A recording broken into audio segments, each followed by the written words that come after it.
Tout celui qui t'a combattu première, deuxième fois, et qui ne t'a pas vaincu, s'il continue à te suivre, Dieu lui réserve une surprise.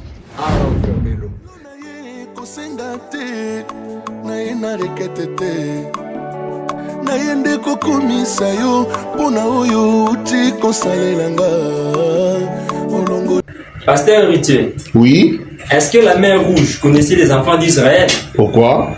La Bible dit, aussitôt que le dernier fils d'Israël a fini de traverser, l'eau se renferma sur les Égyptiens. Comment cette distinction? Une très belle question. Mais pour comprendre cela, il faut commencer à lire dans le livre de Genèse, chapitre 17, verset 9. La Bible dit ceci. Dieu dit à Abraham, « Toi, tu garderas mon alliance, toi et tes descendants après toi, selon leur génération. C'est ici mon alliance que vous garderez entre moi et vous, et la postérité après toi. Tout mâle parmi vous sera circoncis. Vous circoncirez, et ce sera un signe d'alliance entre moi et vous. » C'est-à-dire quoi? Dieu, quand tu l'as appelé Abraham, Abraham était un homme ordinaire, il ne connaissait pas Dieu. La Bible dit qu'il était un polythéiste, c'est-à-dire quelqu'un qui adorait beaucoup Dieu. Il pouvait rencontrer un morceau de bois, il commence à adorer. Il rencontre l'étoile, il voit le soleil se lever le matin, il commence à adorer. Il était un idolâtre parce qu'il ne connaissait pas Dieu. Mais c'est Dieu qu'il avait connu. Et quand Dieu l'a appelé et que lui, il a obéi à la parole de Dieu, Dieu lui a donné un signe de la circoncision. Pourquoi ce signe-là de circoncision? C'était un signe distinctif. C'est-à-dire quoi? Pour que Dieu puisse reconnaître le peuple d'Abraham, pour que Dieu puisse connaître d'abord Abraham lui-même, sa postérité après lui, Dieu ne regardait pas aux habillements, Dieu ne regardait pas à la taille, Dieu regardait plutôt à la circoncision. Voilà pourquoi Dieu avait dit à Abraham, il faut que vous soyez circoncis et il faut que vos enfants, les enfants de vos enfants, soient aussi circoncis. C'est par la circoncision que Dieu pouvait reconnaître que ceci est le peuple d'Abraham, c'est-à-dire mon peuple, et ceci n'est pas mon peuple. Amen, amen. Par exemple, quand les enfants d'Israël traversaient la mer Rouge, quand ils étaient en Égypte, ce n'était pas encore l'église, parce que l'église signifie ceux qui sont appelés à sortir. Quand ils étaient encore en Égypte, Dieu les a appelés mon peuple.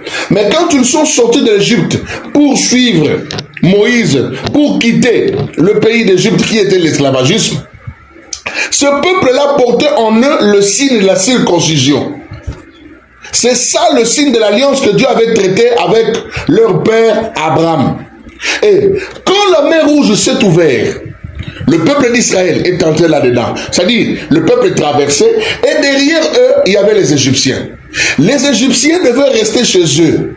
Parce que là-bas, chez eux, ils avaient vu la main de Dieu des enfants d'Israël. Mais ils sont venus suivre jusqu'à la fin. Frères et sœurs, laissez-moi dire ceci. Tout celui qui t'a combattu première, deuxième fois et qui ne t'a pas vaincu, s'il continue à te suivre, Dieu lui réserve une surprise. Amen. Vous voyez? Maintenant, quand les enfants d'Israël sont entrés dans l'eau, parce que l'eau était ouverte, la mer Rouge était ouverte.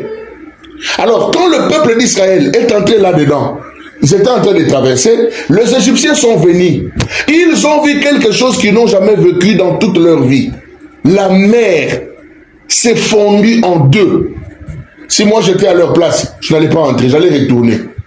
Mais comme le cœur de Pharaon était endurci, il accepta d'entrer même dans l'eau, d'entrer même là où la main de Dieu avait agi pour suivre le peuple de Dieu. Alors, maintenant de la mer Rouge, nous avions deux peuples. Il y avait le peuple d'Israël, qui était le peuple d'Abraham, avec la circoncision dans leur chair, et derrière, il y avait le peuple égyptien qui était incirconcis. Alors, qu'est-ce qui s'est passé? Parce que la Bible dit, dès que le dernier pas des fils d'Israël est sorti de la mer Rouge, Dieu a renfermé la mer Rouge. Qu'est-ce qui s'est passé? Dieu ne regardait pas au nombre. Dieu ne regardait pas, je ne sais pas, à la façon de s'habiller. Dieu regardait au signe de la circoncision. Parce que tous les enfants d'Israël avaient le signe de la circoncision. Et quand Dieu regardait, et qu'à un certain moment il trouvait qu'il y avait les circoncis et les incirconcis dans l'eau, Dieu ne pouvait pas encore renfermer la mer Rouge. Mais quand Dieu a regardé et qu'il a trouvé qu'à l'intérieur de la mer, il n'y avait que des incirconcis, aucune personne circoncise était là-dedans, Dieu a compris que mon peuple est déjà sorti et voilà pourquoi Dieu a renfermé l'eau. C'est-à-dire, cette distinction, c'était par rapport à la circoncision. Et vous savez, la circoncision, c'est quelque chose de très très important. Mon frère, ma soeur, toi qui me suis, et à toi mon ami qui me pose la question, un chrétien doit être circoncis. Amen. Le signe que Dieu a donné aux chrétiens. Vous savez, aujourd'hui, il y a beaucoup de peuples sur la terre. Nous avons beaucoup de peuples. Nous avons beaucoup de divinités. Beaucoup je ne sais moi, de choses.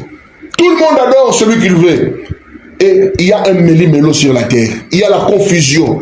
Maintenant, quand Dieu regarde, la seule façon pour Dieu de reconnaître que ceci, c'est mon peuple, c'est la circoncision. Dieu ne regarde pas la langue.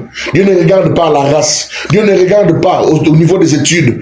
Dieu ne regarde pas ces choses. Dieu regarde au signe de la circoncision parce que c'est ça le signe distinctif. C'est ce qui vous distingue des autres peuples issus sur la terre. Amen. Amen, amen. Amen. C'est ce que Dieu regarde. Voilà pourquoi celui qui refuse la circoncision, il n'est pas le peuple de Dieu. Vous voyez Moïse. Quand Dieu a appelé Moïse, il était le guide. Une fois marié avec Séphora, lui aussi il a eu un garçon. Il était tellement occupé dans les affaires de Dieu, il était distrait. Il a oublié de circoncire son enfant. Dieu n'a pas regardé à ce que Moïse était. Dieu n'a pas regardé à la commission qu'il avait donnée à Moïse. Mais quand Dieu a vu l'enfant propre de Moïse n'était pas circoncis, la Bible dit la colère de Dieu s'enflamma. Et la colère de Dieu voulait frapper. Et quand la femme a regardé, sa femme a compris que Dieu était fâché. La Bible dit que la femme a pris la pierre, il a circoncis l'enfant, il a pris la prépuce, il a jeté devant l'Éternel. Quand Dieu a vu cette prépuce, quand Dieu a vu le sang, la colère de Dieu Tout-Puissant s'amortit. Savez-vous que dans l'Ancien Testament, tout celui qui refusait la circoncision n'avait même pas le droit d'entrer dans le temple? Oui, c'est la même chose aujourd'hui. Tout celui qui refuse la circoncision aujourd'hui, il n'a pas droit à la gloire de l'Éternel. Amen, amen. Amen. Mais le problème, c'est de savoir c'est quoi la circoncision aujourd'hui. Parce que